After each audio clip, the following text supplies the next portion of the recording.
আসসালামু আলাইকুম, স্বাগত জানাচ্ছি আরটিভি রাতের সংবাদে। পুরো সংবাদে আপনাদের সঙ্গে আছি আমি ফারিয়া শারমিন। ই কমার্সে প্রতারণার প্রাথমিক দায় বাণিজ্য মন্ত্রণালয়ের।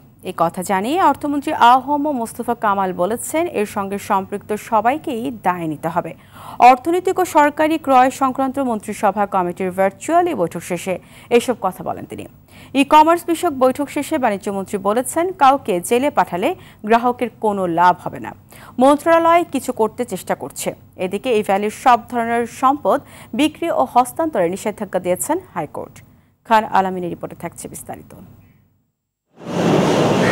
ই কমার্স প্রতারণার দায় নিয়ে এবার কথা বললেন অর্থমন্ত্রী আ.হ.ম মোস্তফা কামাল।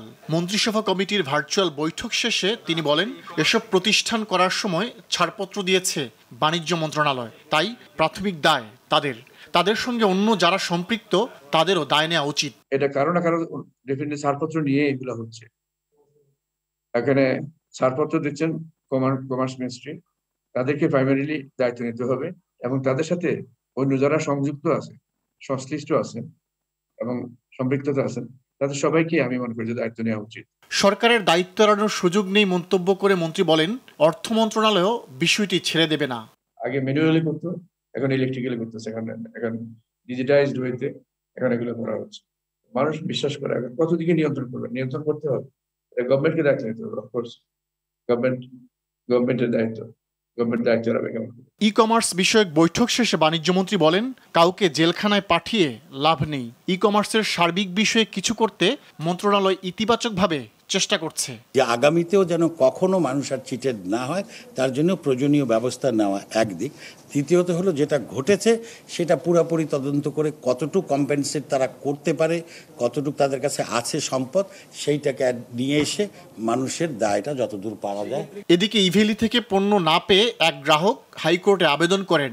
বিচারপতি মোহাম্মদ খুরশিদ আলম সরকারের একক বেঞ্চ শুনানি নিয়ে ইভ্যালির সব ধরনের সম্পদ বিক্রি ও হস্তান্তরে নিষেধাজ্ঞা দিয়েছেন। একটা নোটিশ ইস্যু করে আমাদের ওয়াইন্ডিং আপ অ্যাপ্লিকেশনের পরিপ্রেক্ষিতে, যে কেন ইভ্যালিকে অবসান করা হবে না সেই মর্মে রেসপন্ডেন্টদেরকে যারা আছে তাদেরকে, আর একটা ইন্ট্রিম অর্ডার দেয় যে যাতে করে ইভ্যালি তার স্থাবর অস্থাবর সম্পত্তি বিক্রি অথবা অন্য কোনোভাবে ট্রান্সফার না করতে পারে। ই কমার্স প্রতিষ্ঠানগুলোর প্রতারণা ও অর্থ আত্মসাৎ বিষয়ে বিচার বিভাগীয় তদন্তের নির্দেশনা চেয়ে হাইকোর্টে রিট করেছেন দুই আইনজীবী। ক্ষতিগ্রস্ত গ্রাহকদের অর্থ ফেরত দেওয়ার নির্দেশনা চাওয়া হয়েছে এতে। ইভ্যালির সহ অন্যান্য ই কমার্স কোম্পানির গ্রাহকদের স্বার্থ রক্ষার্থে এবং তাদের যেই ক্ষতিগ্রস্ত হয়েছেন তারা, সেই টাকাগুলি কিভাবে ফেরত দেওয়া যায় এই বিষয়টি নিয়ে আমরা একটি রিট পিটিশন ফাইল করেছি। এদিকে ইভ্যালির রাসেল ও তার স্ত্রী শামিমার বিরুদ্ধে ঢাকার চিফ মেট্রোপলিটন ম্যাজিস্ট্রেট আদালতে মামলা হয়েছে। মুজাহিদ নামের এক গ্রাহকের নালিশি আবেদনটি এজাহার হিসেবে নিতে ধানমন্ডি থানাকে নির্দেশ দিয়েছে আদালত। এ নিয়ে রাসেল দম্পতির বিরুদ্ধে মোট 3টি মামলা হলো। খান আলামিন, আরটিভি, ঢাকা।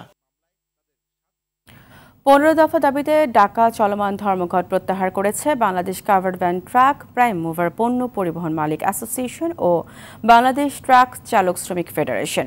দুপুরে স্বরাষ্ট্রমন্ত্রী আসাদুজ্জামান খান কামালের সঙ্গে বৈঠক শেষে ট্রাক চালক শ্রমিক ফেডারেশনের সভাপতি তালুকদার মোহাম্মদ মনির এই ঘোষণা দেন।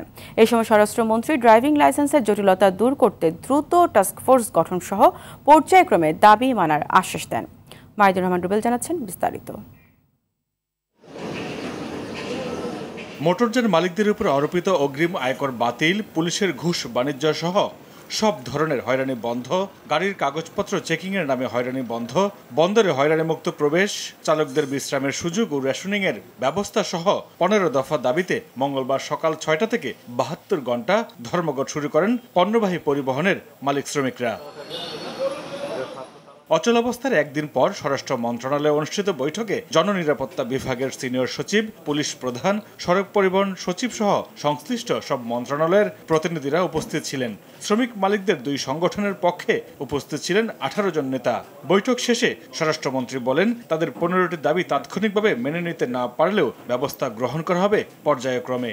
যেগুলি যৌক্তিক, আমি আবারও বলছি যৌক্তিক, এখানে এমনও আছে তারা বলছেন যে এক মানে ট্রাক চালক, প্রাইম মুভার চালক আজকে 10 বছর ধরে প্রাইম মুভার চালায়, কিন্তু তার লাইসেন্স হলো হালকা কিংবা মাঝারি। তাদের দাবি ছিল যারা চালাচ্ছেন তাদের একটা টেস্ট করে BRT এর মাধ্যমে তাদের টেস্ট করে তাদেরটা যদি ওনারা সঠিক পান তাহলে যেন সঙ্গে সঙ্গে দিয়ে দেন। তা এইটাই ছিল, ওনারা অযৌক্তিক কিছু বলেননি। আর ট্রাক চালক শ্রমিক ফেডারেশনের সভাপতি তালুকদার মোহাম্মদ মনির বলেন, ফলপ্রসূ আলোচনা হয়েছে বৈঠকে। সরকারি সিদ্ধান্তে সন্তুষ্ট হয়ে ধর্মঘট প্রত্যাহারেরও ঘোষণা দেন তিনি।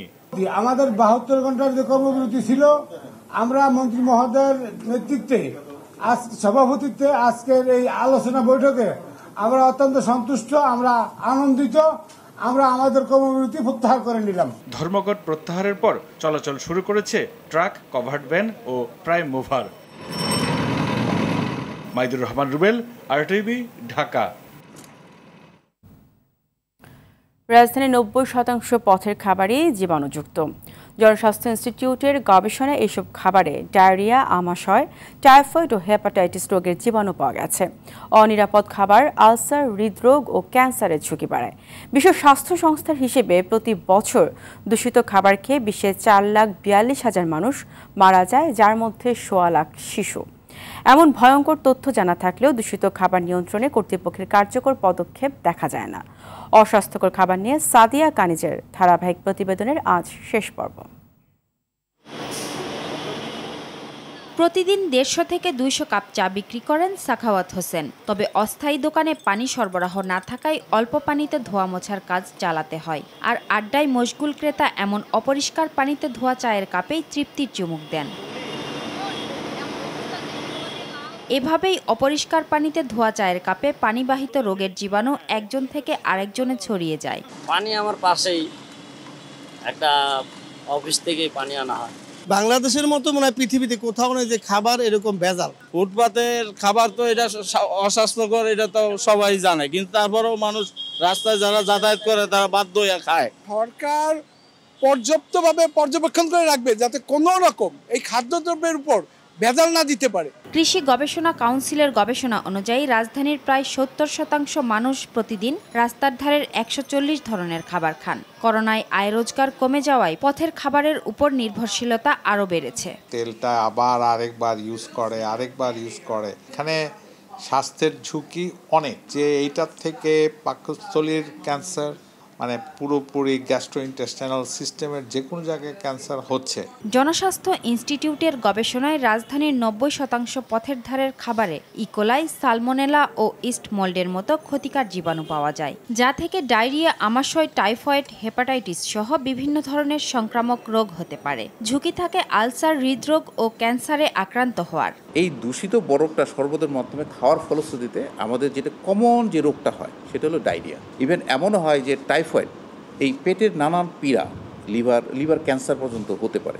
এত ঝুঁকি থাকলেও দোকানীদের প্রশিক্ষিত করতে কর্তৃপক্ষের উদ্যোগ চোখে পড়ার মতো নয়। স্ট্রিট ফুড ভেন্ডর যারা আছে তাদেরকে কিছুটা প্রশিক্ষণের আওতায় নিয়ে আসার চেষ্টা করছি, যাতে তারা পরিষ্কারভাবে খাবার প্রসেস করতে পারে, বিতরণ করতে পারে। সকল স্ট্রিট ফুডকে স্বাস্থ্যসম্মত এবং পরিষ্কার পরিচ্ছন্ন অথবা প্রশিক্ষিত করে ফেলতে পারবো তা না, তবে এটা ধারাবাহিকভাবে এই প্রচেষ্টা অব্যাহত থাকবে। ফুটপাতের খাবারের মান নিয়ন্ত্রণে কর্তৃপক্ষের নজরদারি বাড়ানোর পাশাপাশি সাধারণ মানুষকেও সচেতন হওয়ার পরামর্শ বিশেষজ্ঞদের। সাদিয়া কানিজ, RTV, ঢাকা। আইসিটি, নবায়নযোগ্য জ্বালানি, সমুদ্র অর্থনীতি সহ বাংলাদেশে মার্কিন বিনিয়োগের আহ্বান জানিয়েছেন প্রধানমন্ত্রী শেখ হাসিনা। নিউ ইয়র্কে এক ব্যবসায়িক গোল টেবিলে এই আহ্বান জানান তিনি। এদিকে জাতিসংঘ সাধারণ পরিষদের এক উচ্চ পর্যায়ের বৈঠকে লিঙ্গ সমতা নিশ্চিতে নারী নেতৃবৃন্দের একটি নেটওয়ার্ক গঠনে বিশেষ গুরুত্ব আরোপ করেন প্রধানমন্ত্রী। বিস্তারিত শহীদ আরাফাতের রিপোর্টে। ইউএস বাংলাদেশ বিজনেস কাউন্সিল প্রধানমন্ত্রীর সম্মানে Bangladesh forward, the frontier for growth শীর্ষক ভার্চুয়াল বৈঠকের আয়োজন করে। বৈঠকে প্রধানমন্ত্রী বাংলাদেশে বিনিয়োগ বান্ধব পরিবেশের কথা তুলে ধরে মার্কিন বিনিয়োগের আহ্বান জানান। দক্ষিণ এশীয় দেশগুলোর মধ্যে বাংলাদেশেরই সবচেয়ে মুক্ত বিনিয়োগ নীতি রয়েছে, যার ফলে বিদেশি বিনিয়োগ সুরক্ষিত থাকবে। বাংলাদেশ বিদেশি বিনিয়োগ পার্লামেন্টের আইন ও দ্বিপক্ষীয় চুক্তি দ্বারা সুরক্ষিত। শুল্কমুক্ত প্রবেশাধিকারের মাধ্যমে বাংলাদেশ যুক্তরাষ্ট্র বাণিজ্যিক সম্পর্ক আরও জোরদার হতে পারে বলে আশা করেন প্রধানমন্ত্রী। বাংলাদেশ recognizes US 2026 সালে এলডিসি অবস্থান থেকে বাংলাদেশের উত্তরণের পর বৈশ্বিক প্রতিযোগিতায় টিকে থাকতে প্রতিযোগিতা বৃদ্ধি ও রপ্তানি ভিত্তি বাড়াতে যুক্তরাষ্ট্রের সহায়তা প্রয়োজন হবে। 25,000 মেগাওয়াট। এর আগে জাতিসংঘ সাধারণ পরিষদে এক উচ্চ পর্যায়ের বৈঠকে বক্তব্য দেন প্রধানমন্ত্রী শেখ হাসিনা। 3টি প্রস্তাব পেশ করেন তিনি। প্রধানমন্ত্রী বলেন, নারী নেটওয়ার্ক নারীর ক্ষমতায়নে বিশেষ ভূমিকা রাখবে। প্রধানমন্ত্রী এদিন সুইডেন ও কুয়েতের সাথে দ্বিপাক্ষিক বৈঠক করেন। এদিকে পররাষ্ট্রমন্ত্রী ডক্টর এ.কে আব্দুল মোমেন বলেন, বিমান বাংলাদেশ এয়ারলাইন্স ভবিষ্যতে ঢাকা নিউ ইয়র্ক রুটে ফ্লাইট চলাচল পুনরায় শুরু করবে বলে তিনি আশাবাদী। শহীদ আরাফাত, RTV।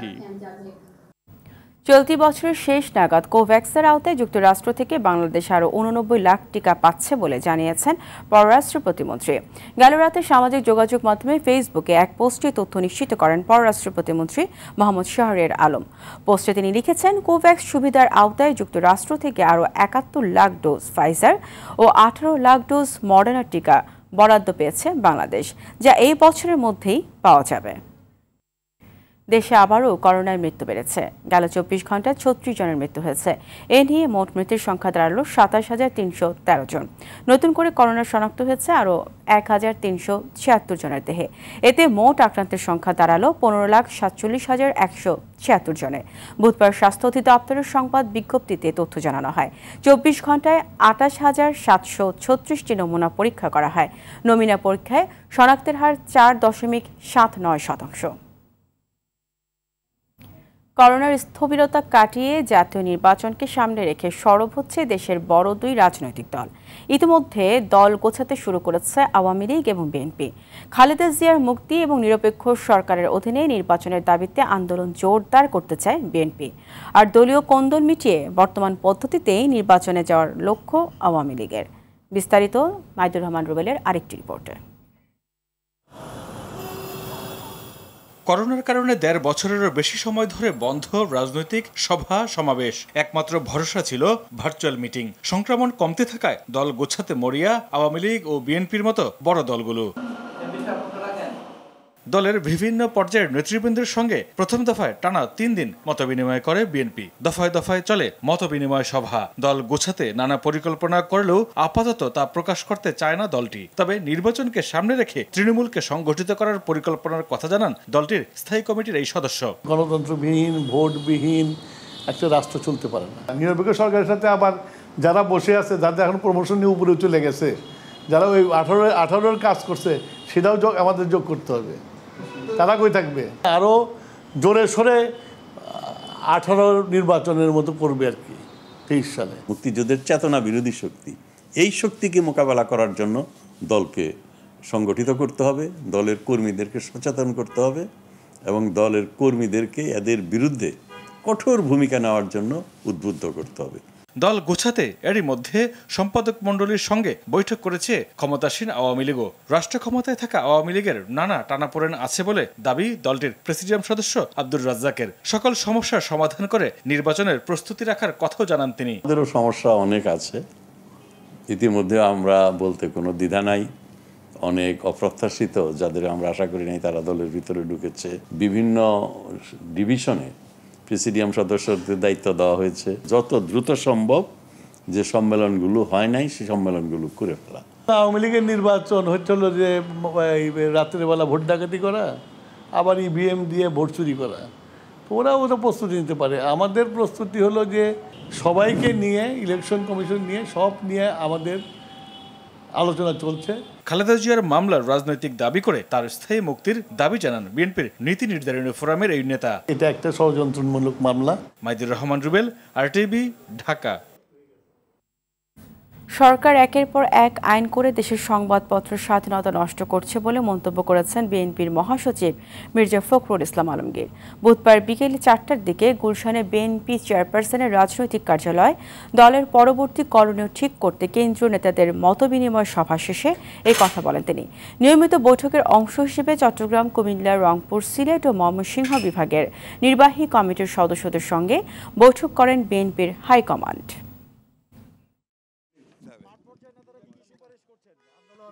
একটি অনির্বাচিত দখলদার সরকার বাংলাদেশের রাজনীতি, অর্থনীতি এবং বাংলাদেশের মানুষের যে আশা আকাঙ্ক্ষাটাকে পুরোপুরিভাবে নষ্ট করে দিচ্ছে এবং এতদিনকার আমাদের যে অর্জন, সে অর্জন আমাদের তারা ধ্বংস করে দিচ্ছে।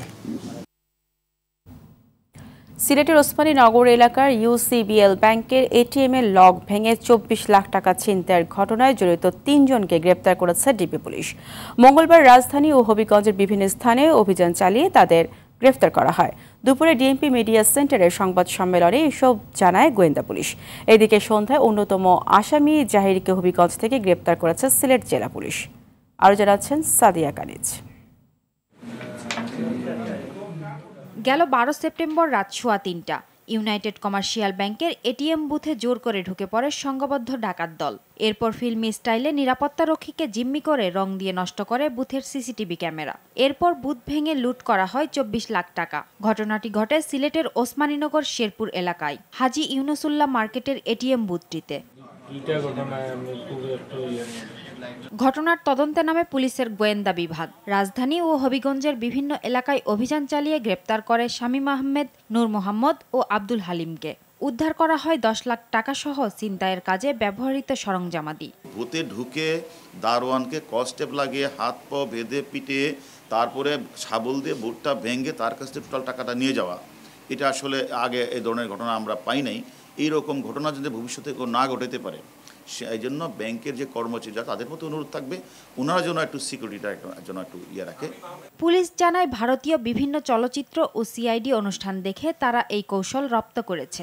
সে মাঝে মাঝে ইন্ডিয়ান যে সিরিয়ালগুলি, সিআইডি যে সিরিয়ালগুলি, সেটা সে দেখে কিভাবে অপরাধগুলি করে এবং অপরাধ করে কিভাবে পার পাওয়া যায়, সে এটা লব্ধ করে। এদিকে বুধবার সন্ধ্যায় অন্যতম আসামি জহিরকে হবিগঞ্জ থেকে গ্রেপ্তার করেছে সিলেট জেলা পুলিশ।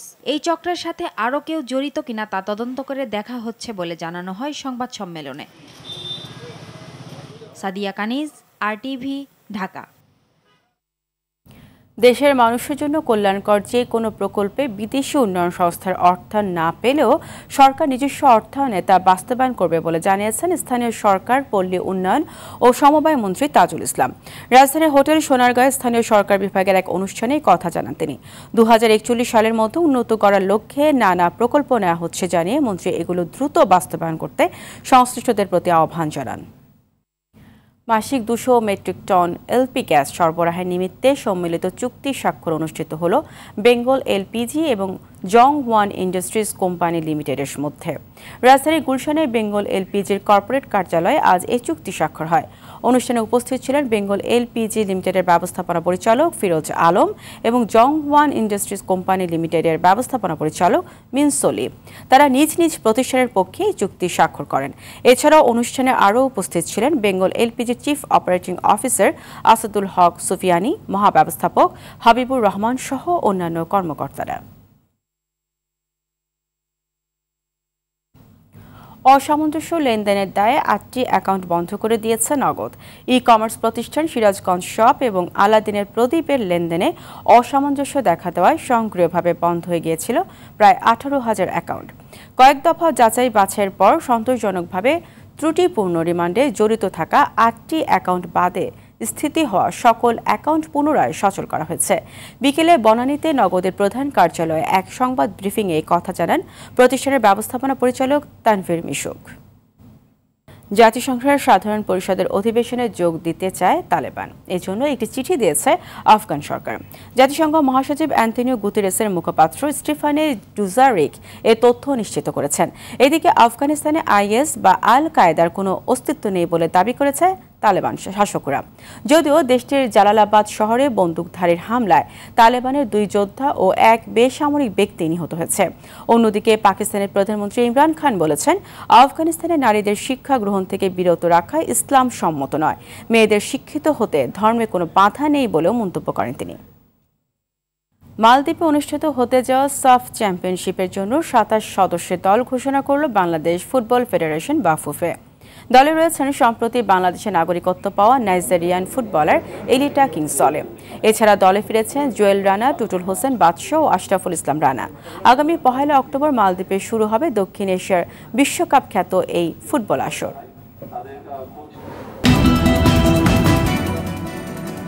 দর্শক, করোনা ভাইরাস নিয়ে আতঙ্কিত হবেন না, সতর্ক হন, নিজে পরিচ্ছন্ন থাকুন, মাস্ক পরুন, অন্যকে সচেতন করুন। এই সংকট মুহূর্তে প্রয়োজনীয় সব তথ্য নিয়ে আপনাদের পাশে আছে RTV। রাতের সংবাদ এই পর্যন্তই। RTV সবশেষ সংবাদ জানতে যে কোনো মোবাইল ফোন থেকে 24141 নম্বরে ডায়াল করুন। আর মোবাইল ফোনে সংবাদ দেখতে অ্যাপ স্টোর, গুগল প্লে বা উইন্ডোজ স্টোর থেকে ডাউনলোড করুন RTV অ্যাপস।